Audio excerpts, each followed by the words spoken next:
se plantea que, bueno, hay que valorar el agua. Hay que valorarla, pues sí, pero no en términos económicos, porque eso que implicó que en todo mundo la puede comprar, o en la mayor parte del mundo. Y esa compra, pues es para los que tienen, y los que tienen compran más.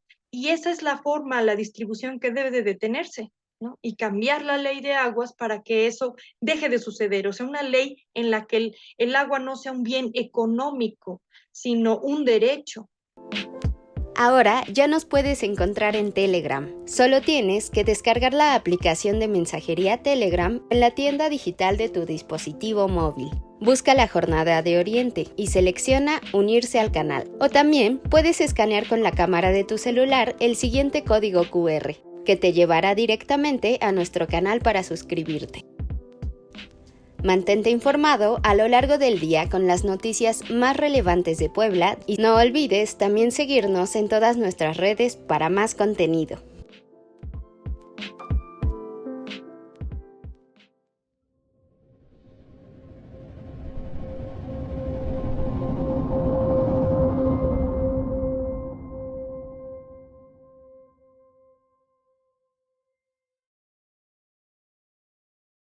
Buenas noches, amigos de la Jornada de Oriente. Bienvenidos a una emisión más de Las Reporteras, este espacio dedicado para quienes día a día le llevamos la información a través de nuestro periódico La Jornada de Oriente y a través de nuestros sitios en Internet, de nuestro portal de noticias, a través de YouTube, de Facebook y de Twitter.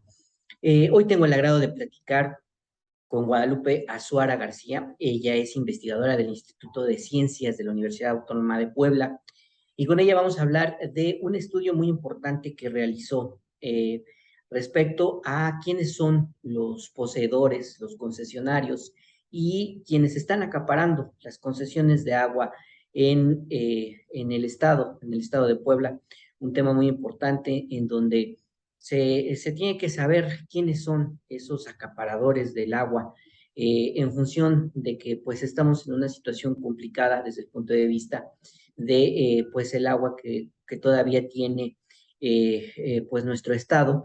Y bueno, pues ella se dio a la tarea de hacer una investigación científica eh, que bueno, pues determinó quiénes son los poseedores de esas concesiones.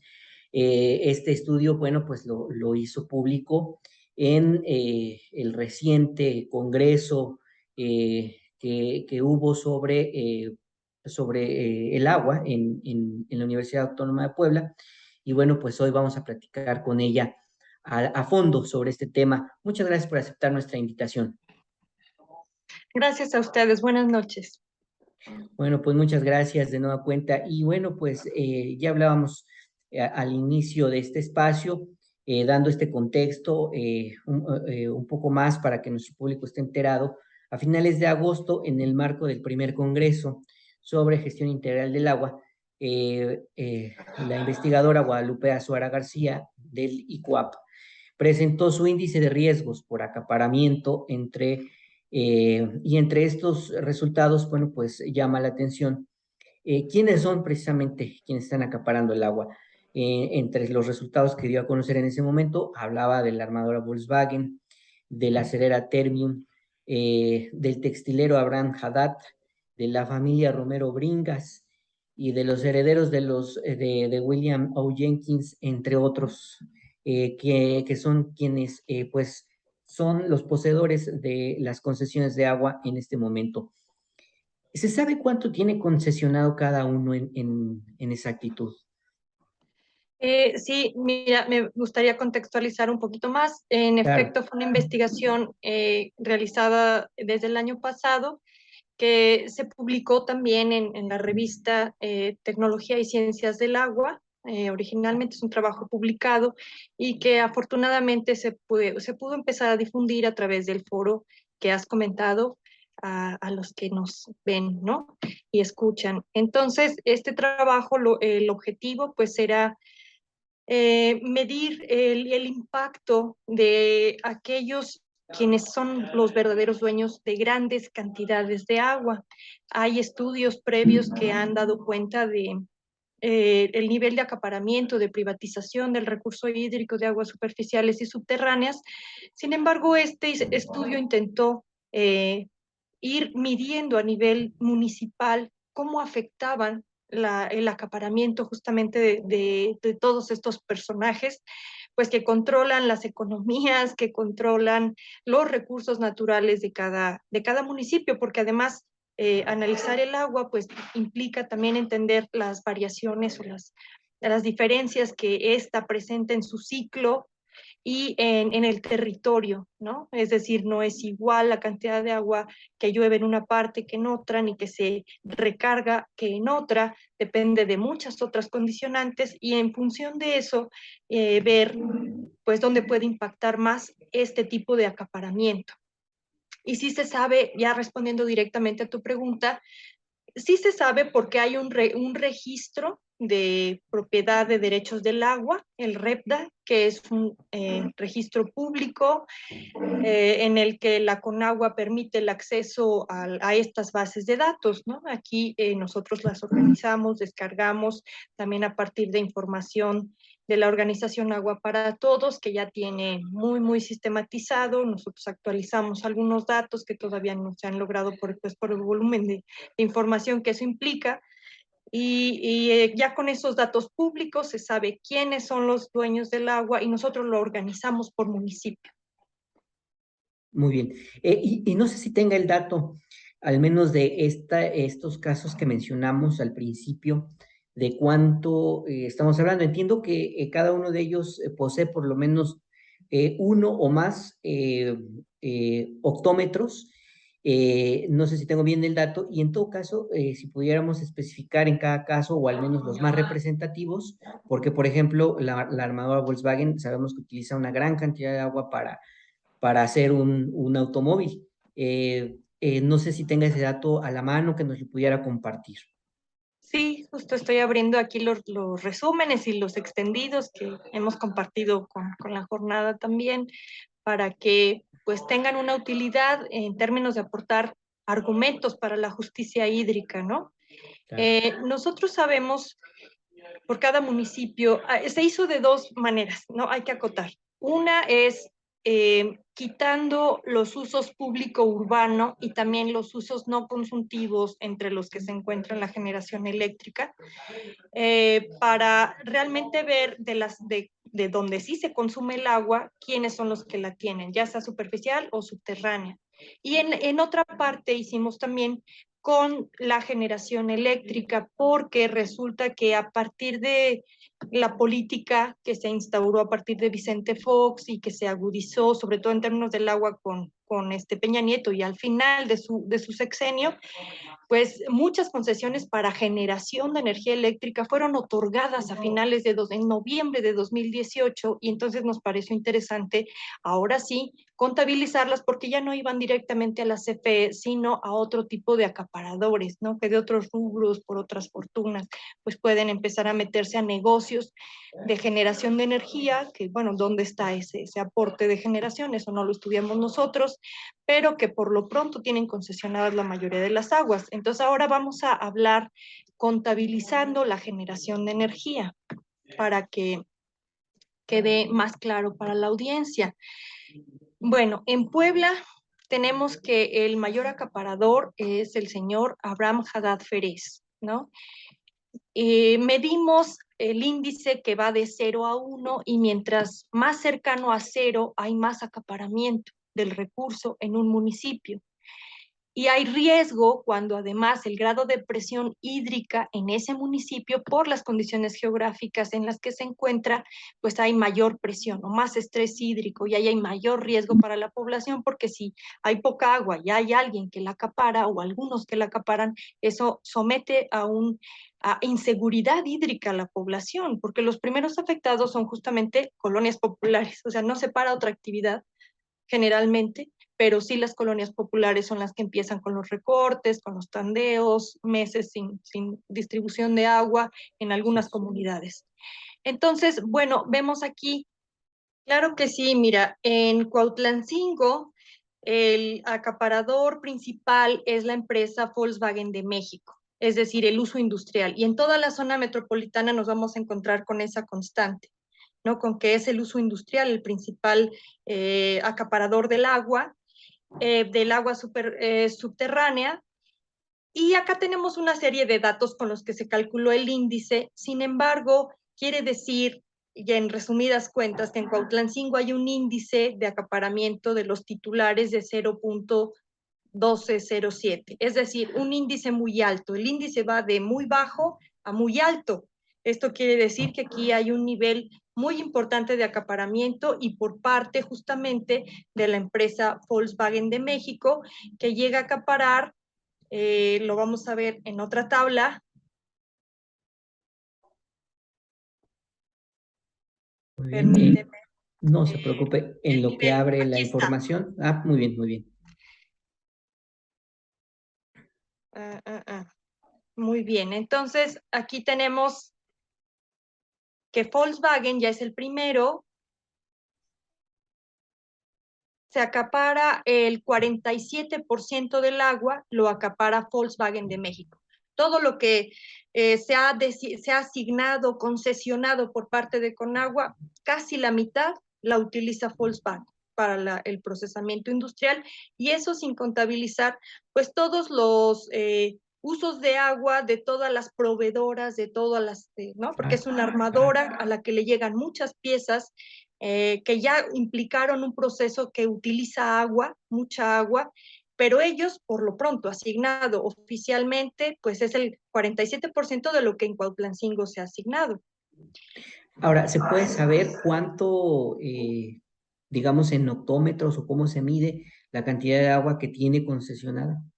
Claro, son hectómetros cúbicos. Bueno, con Hectómetros, agua perdón. nos lo da en metros cúbicos, o sea, miles de litros, ¿no? Y nosotros para un poco simplificar, lo reducimos a veces a hectómetros, pero aquí lo tenemos como nos lo dio la fuente, es decir, tenemos 1.643.023 metros cúbicos, es decir, 1.6 o 64 hectómetros cúbicos anuales. Es lo que extrae la planta oficialmente, ¿no? Bien. Aparte hay otros... Disculpe la interrupción, pero si nos pudiera explicar, sobre todo para que la audiencia entienda un poquito más sobre estos conceptos técnicos, ¿cuánto implica un hectómetro en cuanto a volumen del agua? ¿Cómo lo podemos comparar para que se tenga una idea, digamos, clara de cuánta agua estamos hablando? Bueno, alguien ponía el ejemplo que era todo lo que es CU, ¿por cuánto de profundidad? Bueno, tenían Por un ahí metro, ¿no? Así por un es. metro de profundidad, o sea, todo lo que, la superficie sobre la que se asienta CU por un metro de profundidad. O sea, más que canchas de fútbol, es un mundo de agua, un hectómetro, ¿no? Entonces, bueno, pues ahí podemos tener una comparación. Son 1.000 millones de metros cúbicos, ¿no? O 1.6 millones de metros cúbicos. Y bueno, pues sí, para manejarlo, para tener una cantidad que podamos procesar es 1.64 hectómetros cúbicos. Ahora, otro municipio, por ejemplo, como Xostla. Un municipio muy, muy interesante porque, bueno, pues ahí estamos hablando de la empresa Ternium. Y Así es. como contexto también, que aunque quizá no está tan relacionado con el acaparamiento de agua, pero ahí también se empieza a gestar un conflicto por la intención del ayuntamiento de este municipio de municipalizar el servicio de agua. Sin embargo, bueno, pues los miembros del comité hablan del riesgo de que esa municipalización del agua termine en privatización y se le entregue el servicio de concesiones integrales. Así que es todo un tema del agua en este municipio. En algunos casos conviene la municipalización, pero donde sabemos que al final va a llegar a justo los operadores de agua que pues no hacen su trabajo, que no purifican, que no distribuyen adecuadamente y que cobran muy caro, pues es un riesgo mayor, ¿no? Que se municipalice si al final un gobierno débil va a entregar el recurso. Aquí, por ejemplo, el municipio de San Miguel Xostla, tenemos a ILSA o Ternium como el principal acaparador. y aquí ya la proporción que tiene es del 85% del agua que se ha concesionado al municipio, solito. O sea, ya el acaparamiento, ¿cómo lo medimos? Contabilizamos un volumen en el que ya se piense como el funcionamiento, es decir, un mínimo con el que estaría funcionando todo el municipio y dijimos, bueno, un 80% es un parámetro inicial. Si sabemos qué sucede con el 80% del agua, sabemos qué sucede prácticamente con todo el agua. Y entonces, aquí la acumulación de concesionarios era el volumen que tenían por un lado y la proporción que representaba para el municipio. Cuando llegara al menos al 80%, ya contabilizábamos a los acaparadores. ¿Cuántos se reparten el 80% del agua? Pues en ILSA se lo reparte uno solito. El 85.2% del agua es para esta, es uso industrial, ¿no? Y acá, como vemos, hay otras empresas en ILSA que ya son menores los volúmenes, Metalúrgica de México, Fieltros y Cobertores, pero ya son otras proporciones. La que realmente tiene el agua es ILSA, y aquí, bueno, en la otra tabla, pues ahí está cuantificado el acaparamiento, el nivel, el índice de acaparamiento, que será muy parecido a este, ¿no? Es muy alto. Ahora lo conocemos a detalle. Claro. Es 0.1, es muy alto también el acaparamiento en este municipio. ¿Y de cuántos hectómetros estamos hablando? Aquí estamos hablando de esta cantidad. 3 hectómetros cúbicos, 3.03, ¿no? Son muchos millones de metros cúbicos. Así que, pues esta es la cantidad que tiene. No sé si podamos Anualmente. hacer, claro, Sí, adelante. si pudiéramos hacer este ejercicio igual con Puebla Capital, llama la atención el nombre de Abraham Haddad, porque estamos hablando de un textilero, de un empresario, entiendo que de origen libanés, y bueno, pues también estamos hablando de una sola persona que acapara una gran cantidad de agua que se utiliza también con un fin industrial. ¿Qué nos puede decir al respecto? Sí, aquí es el comentario inicial que te hacía. O sea, es una familia textilera, obviamente, que en esta ocasión, en 2018, en noviembre de 2018, le fueron asignados todos estos millones de metros cúbicos. Le voy a poner comas, ¿sí? Porque si no me pierdo yo misma. 114 millones de hectómetros cúbicos es lo que de aguas superficiales para generación de energía eléctrica le fueron asignados a este señor. Entonces, eso es en la cuenca de la Toyac, tiene concesión, pues ha de ser el dueño del río, ¿no? Prácticamente Claro. contaminado y todo, y que también las textileras han contaminado muchísimo ese río, entre otras industrias y entre otros residuos también urbanos, pero es de lo que dispone, ¿no? Para producir energía. Aquí él solito tendría el punto, o sea, el 86.6% del agua total, superficial y subterránea del municipio. Prácticamente todo el agua, ¿no? Si bien en la gente u otras industrias no se surten del agua superficial, pero si hay una posesión, o sea, si es el titular de esa agua, es el Claro. dueño de esa agua, ¿no? Otro tema que nos llama mucho la atención es el asunto de Audi, porque si bien entiendo que oficialmente ellos hablan que tienen dos pozos, incluso por ahí hubo una aclaración de parte de la empresa cuando se publicó esta nota, en el sentido de que ellos argumentan que no tienen concesionada una gran cantidad de agua. Sin embargo, lo que usted nos comentaba esa vez es que ellos habrían comprado agua a otros concesionarios, sobre todo agua que tendría un fin agrícola y que a final de cuentas pues no quedó registrado. ¿Qué nos puede decir al respecto? Y sobre todo por esta inquietud, le insisto, de la empresa de decir que solamente ellos tienen concesionados dos pozos en lo que es la zona de San José Chiapa. Sí, yo creo que este discurso de las industrias pues siempre va a ser para decir que no poseen, que no acaparan, que no destruyen, etcétera. Sin embargo, yo viví en esa zona 8 años, ¿no? Y si bien oficialmente no tienen tantos pozos, estoy buscando el dato específico de la cantidad de pozos y su volumen. Nosotros sabemos de primera mano, incluso de qué pozos compran el agua a los campesinos. Y sabemos que son muchos pozos a los que hacen esos tratos, mientras que ellos reportan una cantidad y todo su anuario, su reporte de esa transnacional dice que cuide el agua, que la guarda, pues sí, pero porque no es oficial, porque no está reportada, ¿no? Pero en realidad Claro, utilizan, compran a precios muy bajos. O sea, para los campesinos a lo mejor no es tan poco. Te hablo de sociedades de riego o de propietarios de pozos que por las circunstancias del campo no pueden producir con un gasto energético que implica usar el agua. Entonces, casi no usan el pozo o el agua de pozo más que los, digamos, los agricultores o los campesinos más adinerados por ahí que pueden echar a andar y pagar el costo de la energía eléctrica.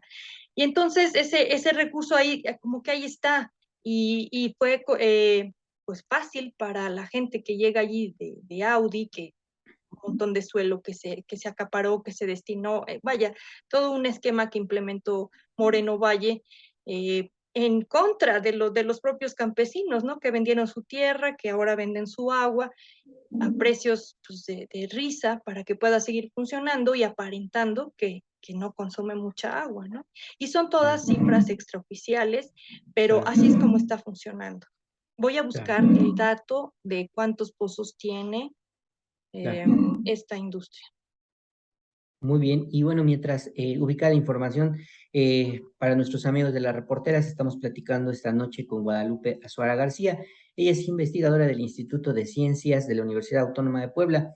Estamos hablando con ella sobre los resultados de su índice de riesgo por acaparamiento de agua en el estado. Y bueno, pues estos resultados que ya nos comentó se han hecho públicos en revistas especializadas y también en el marco del Congreso de la Gestión Integral del Agua que se llevó a cabo hace prácticamente un mes en la Universidad Autónoma de Puebla. No sé si lo tenga ya ubicado. Ya lo tenemos ubicado. Muy bien. Mira, Audi solamente tiene registrado un pozo con Ujú. medio hectómetro cúbico, es decir, 502,000 metros cúbicos. Es lo que tiene asignado anualmente hasta 2019, que esta base de datos está completa hasta 2019. Más adelante tendríamos que revisar si ya se le otorgaron otros. Esto es lo que oficialmente tiene y con eso acapararía el 0,55%, sería el 5,5% del agua. Entonces, no hay acaparamiento, hay un uso eficiente del recurso, pero sí existe el otro funcionamiento que no se reporta y que también implica que se están quedando con ese recurso regional. Muy bien. ¿Y cómo está el caso de Tehuacán, que también es una zona muy importante del estado? Y bueno, pues ahí nos hablaba en aquella ocasión de pues el acaparamiento por parte de la familia Romero, que bueno, pues hay que tener el contexto de lo que significa la familia Romero en Tehuacán, que bueno, pues son empresarios muy fuertes de pues diferentes ramos y bueno, pues ellos también han incursionado en lo que son la concesión de agua y en lo que ha sido considerado por algunos analistas y autores como los millonarios del agua. ¿Ellos cuánto acaparan? ¿En qué zonas? ¿En qué municipios en particular? Si podíamos tener ese dato. Sí, vamos a abrir un anexo del artículo de esta investigación para poderte plantear Claro, con más claridad los acaparadores por municipio e intermunicipales. claro. Muy bien, pues sí, dentro de Tehuacán también identificamos a los acaparadores y que resultaron también ser intermunicipales. Hay en todo el estado, hay acaparadores que en varios municipios ya les dieron concesiones y que acumulan grandes cantidades de agua en diversas actividades por la naturaleza de sus actividades, que se han extendido incluso a esos municipios cercanos a los metropolitanos, y ahí desarrollan con, pues, libertad de la utilización para sus procesos, la utilización del agua. Por ejemplo, tenemos al señor Seferino Antonio Romero Bringas. Así está el título a nombre del señor. No sé si ya falleció.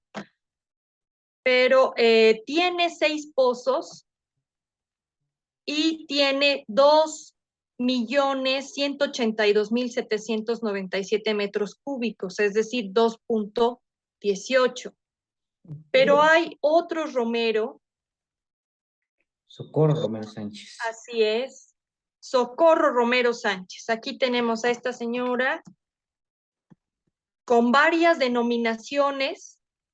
Tiene cuatro pozos en un municipio, 1 en otro, 11 en otro, 3 en otro, y suma 1.377.706 metros cúbicos, ¿no?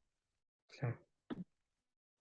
Bueno, Bachoco, por ejemplo, también son acaparadores, ahora los vamos a ver. ¿Esto es solamente en la región de Tehuacán o estamos hablando de todo el estado?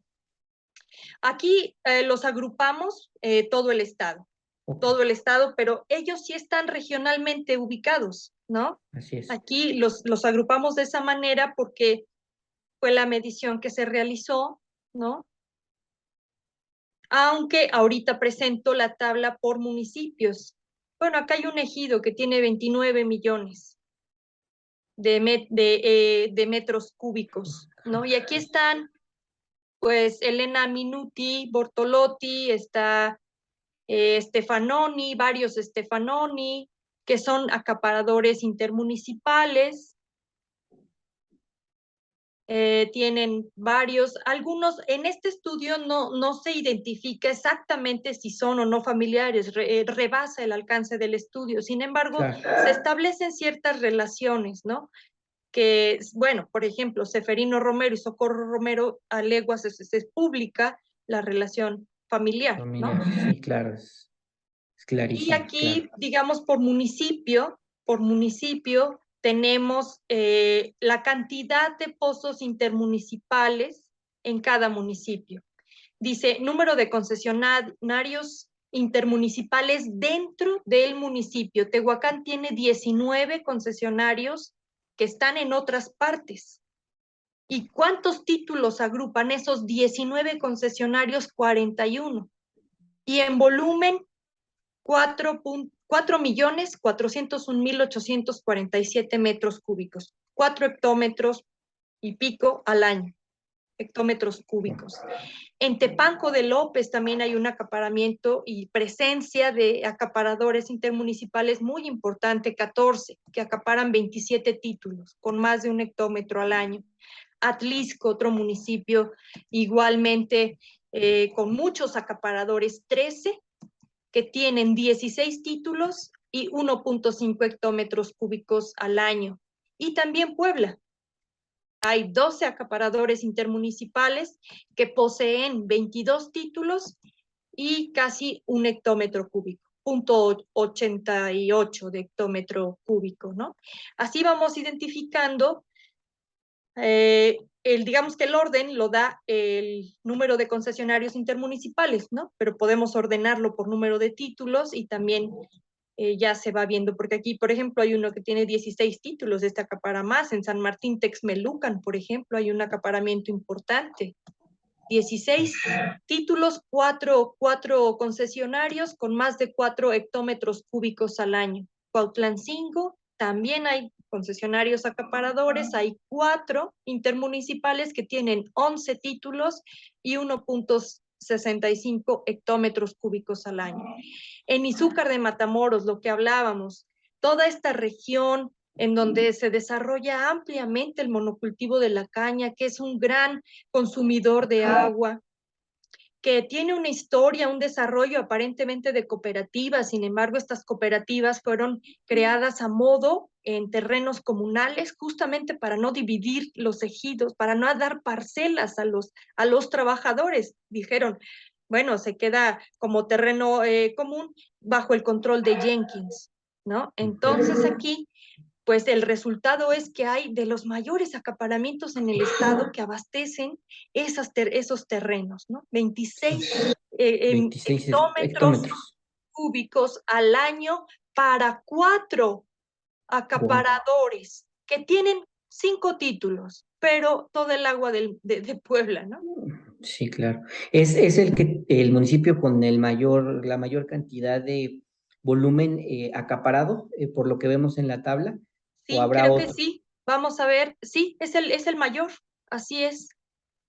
Y decíamos, es para toda esta industria de la caña, ¿no? Que Sí, entiendo que también trabaja de la mano con Bacardí y toda esta industria. efectivamente, abastece fundamentalmente Bacardí, que no deja de ser negocio desde que el alcohol era ilegal y se exportaba ilegalmente a Estados Unidos, pues sigue dando sus dividendos con el agua del Valle de Izúcar de Matamoros, ¿no? Ahora, ¿qué tan gastado, qué tan afectado está el acuífero de esta zona? Bueno, sí, tengo los datos, no me los sé de memoria, pero podemos abrir la tabla Sí, para ver el nivel de desgaste del acuífero, pero ahora verás cuál abro.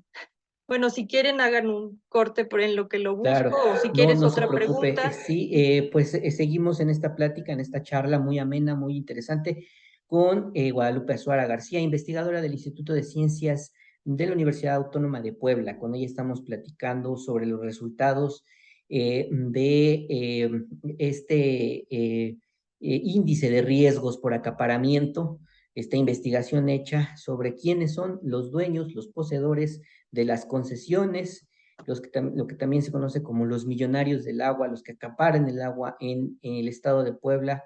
Estamos hablando de una situación hídrica muy complicada para el estado en general, sobre todo para el acuífero de el Alto Atoyac y también del Valle de Puebla.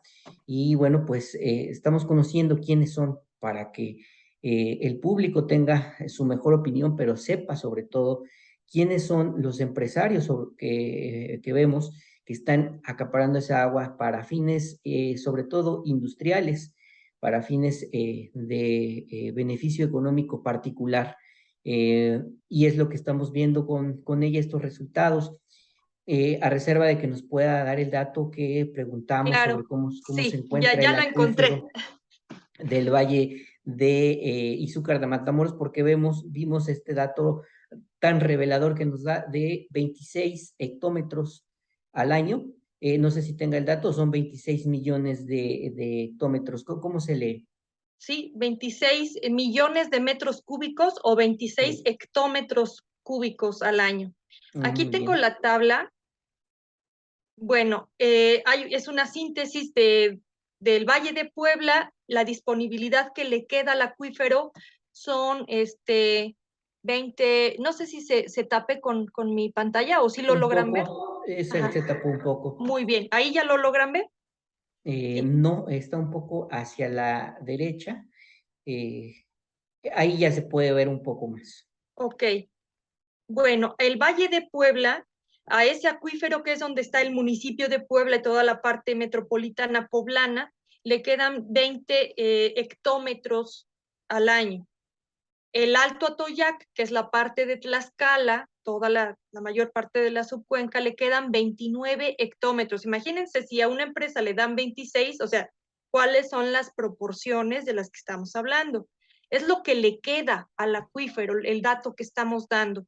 Al de Atlisco y Zúcar de Matamoros le quedan 37.88, ¿no? Hectómetros al año. Es la disponibilidad anual. Al Valle de Tecamachalco, como sabemos, ya es deficitario. Ya se le saca más de lo que puede recargar el acuífero y pues ya únicamente medio empiezan a jugar un poco con la redistribución de volúmenes de aquellos que lo permiten, porque también hay pues agentes poderosos que que no quieren soltar el agua, ¿no?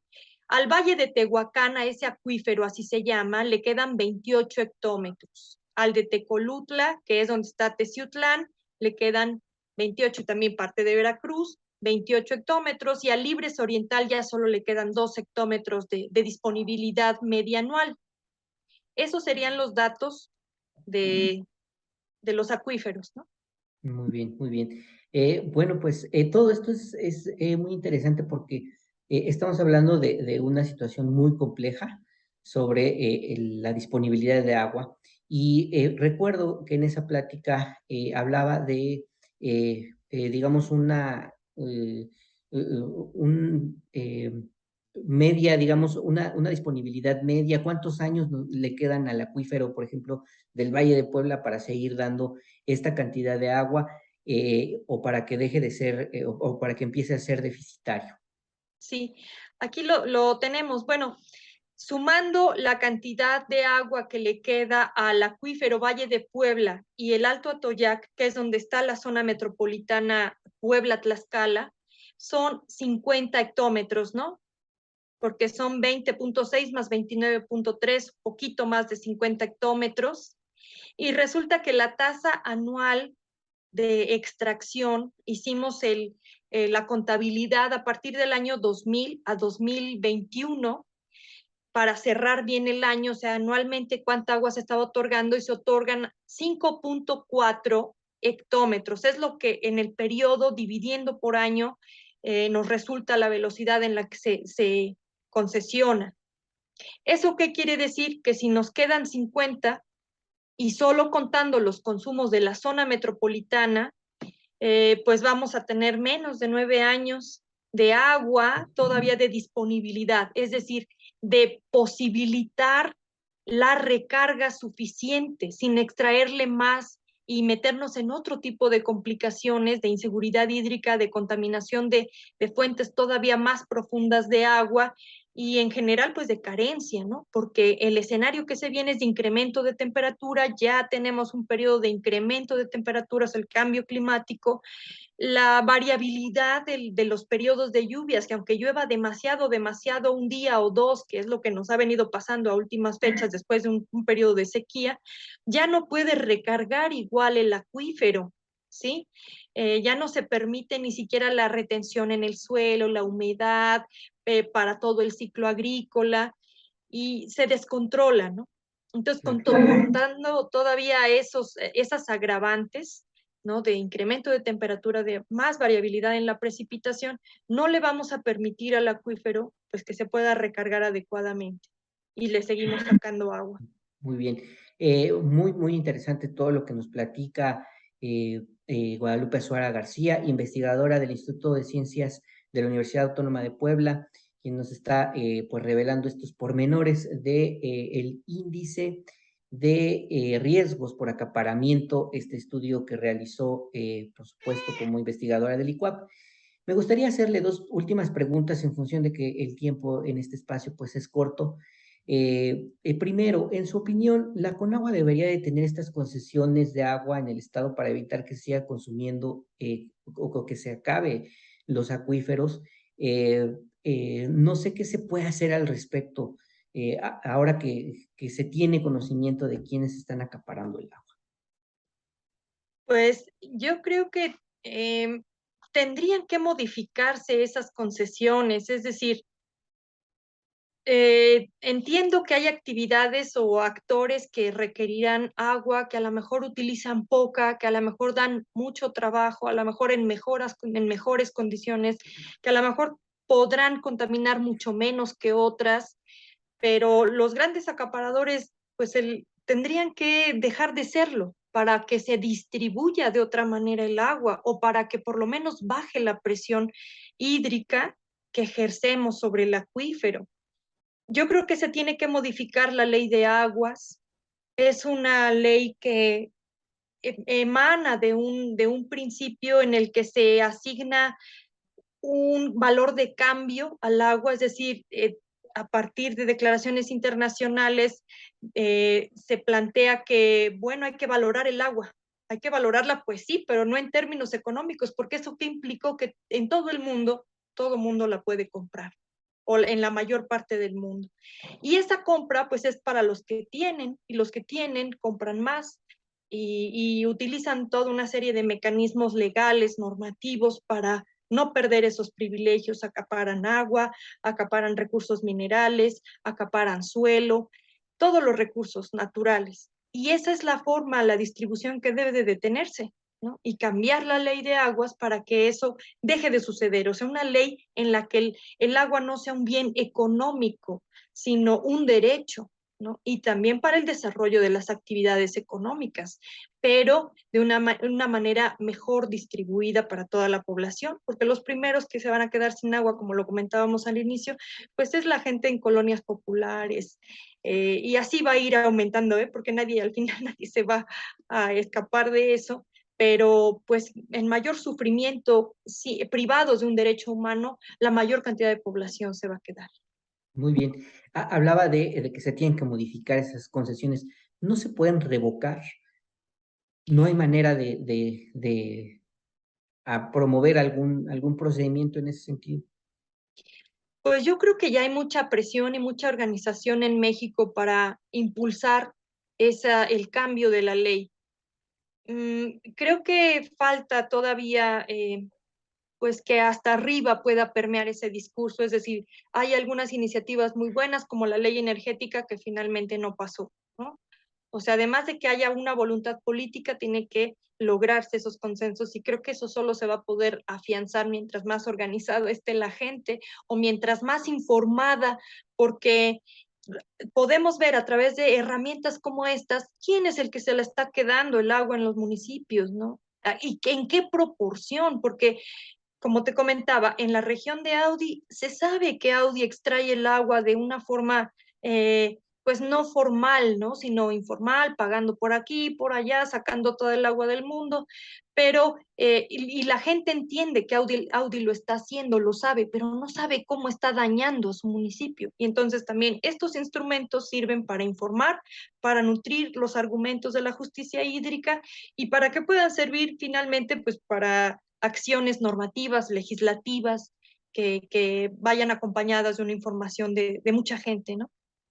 Correcto, pues muchas gracias de nueva cuenta a Guadalupe Suárez García por habernos permitido platicar con usted sobre este tema, por, digamos, permitirnos ir a fondo de lo que ya nos había platicado en esa exposición que dio sobre el índice de riesgo por acaparamiento.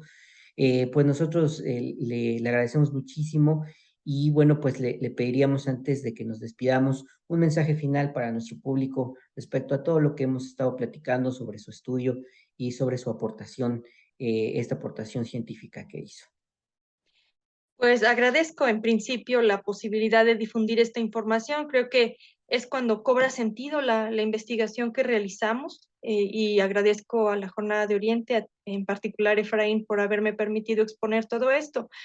Un mensaje final, ¿cuál es? Bueno, pues que el panorama no solamente es el acaparamiento, sino también la contaminación de esa agua, Claro, que nos encontramos en un riesgo, en una emergencia sanitaria y que se tienen que transformar esas condiciones que tenemos todos. No es la culpa del ciudadano común solamente, ¿no? Ni fundamentalmente. La culpa sí es de los grandes acaparadores, de las grandes industrias, que no solo se la quedan, sino que la devuelven contaminada, que la devuelven inservible, cancerígena, que esa agua se va a otros ámbitos como suelo, alimentos, etcétera, y pues que tenemos que cobrar conciencia que estamos llegando a límites ecosistémicos que ponen en riesgo la salud de los seres humanos y del resto de la biodiversidad. muchas gracias de nueva cuenta, Guadalupe Suárez García, y a nuestro público que estuvo al pendiente de esta entrevista. Muchas gracias, buenas noches, hasta la próxima.